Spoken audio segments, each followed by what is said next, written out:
Comment surmonter une rupture pour un hypersensible? Bonjour à tous et bienvenue sur ma chaîne, je suis ravie de vous retrouver. Je me présente, je suis Priscilla Canapel, votre coach sentimental et aujourd'hui on va parler de rupture mais pour un hypersensible.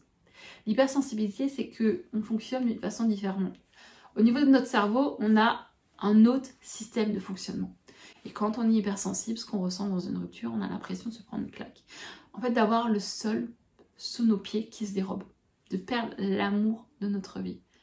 On est en fait une personne qui est très émotionnelle et très extrême dans tout ce qu'on ressent. En fait, on donne beaucoup d'amour, on attend beaucoup d'amour de notre partenaire et parfois ça peut l'étouffer. Parce qu'aujourd'hui, un hypersensible a beaucoup tendance à tomber malheureusement en dépendance affective.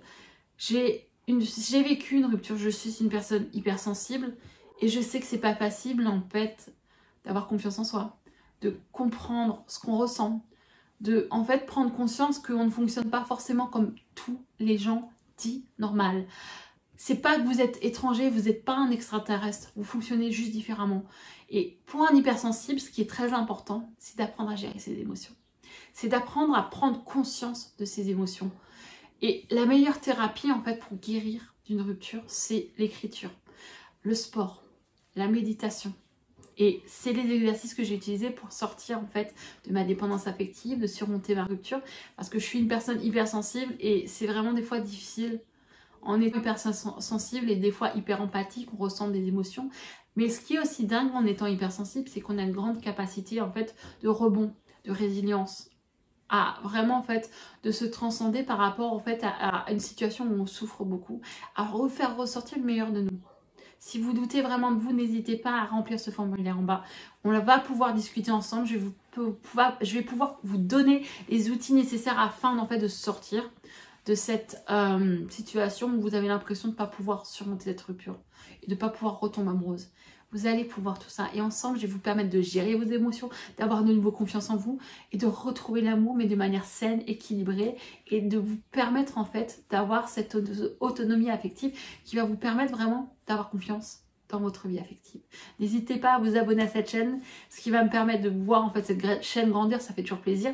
N'hésitez pas à mettre ce petit pouce bleu, ça fait toujours plaisir de savoir que le thème de la vidéo vous plaît et qu'il vous apporte de la valeur.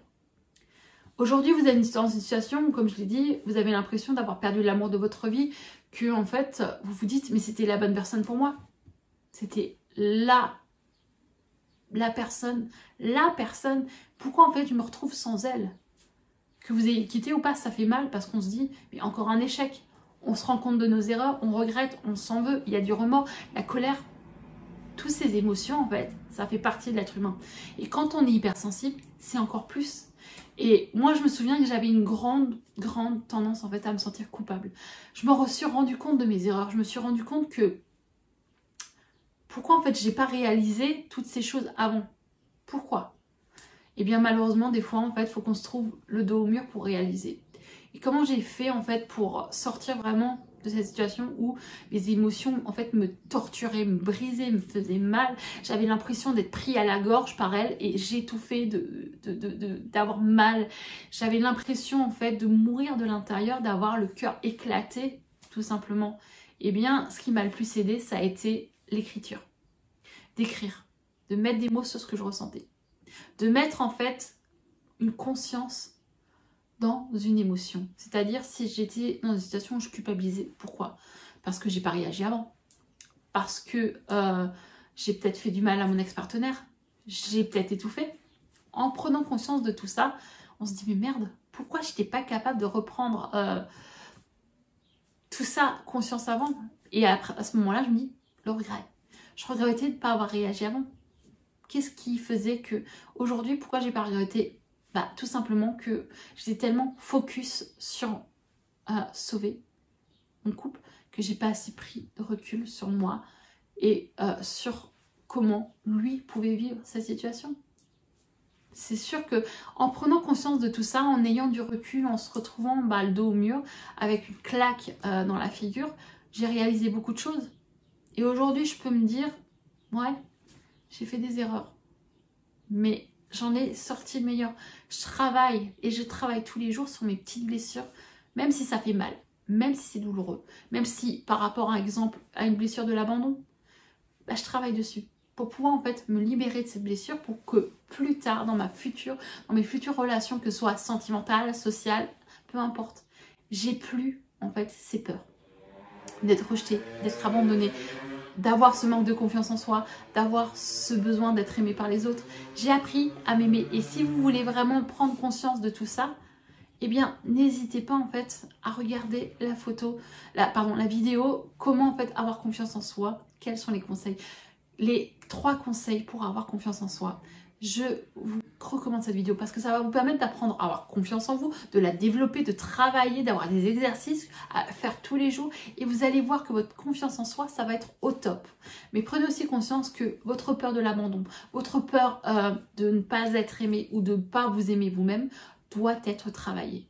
Travailler sur vos blessures. Beaucoup en fait de personnes ont tendance après une rupture de se mettre en fait directement quelques mois après, 2 mois, 1 mois, quelques semaines, 3 mois, tout de suite dans une relation parce qu'ils n'ont pas envie d'être seuls, parce qu'ils ont besoin de retrouver le bonheur dans les bras de quelqu'un d'autre, parce qu'on a tendance en fait à croire que le bonheur vient de l'extérieur alors que c'est faux.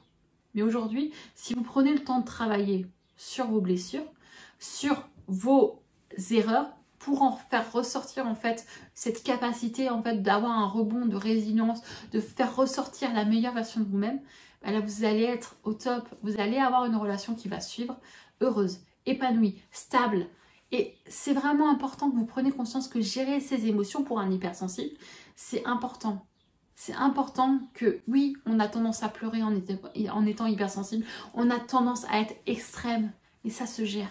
Je l'ai fait, vous pouvez le faire.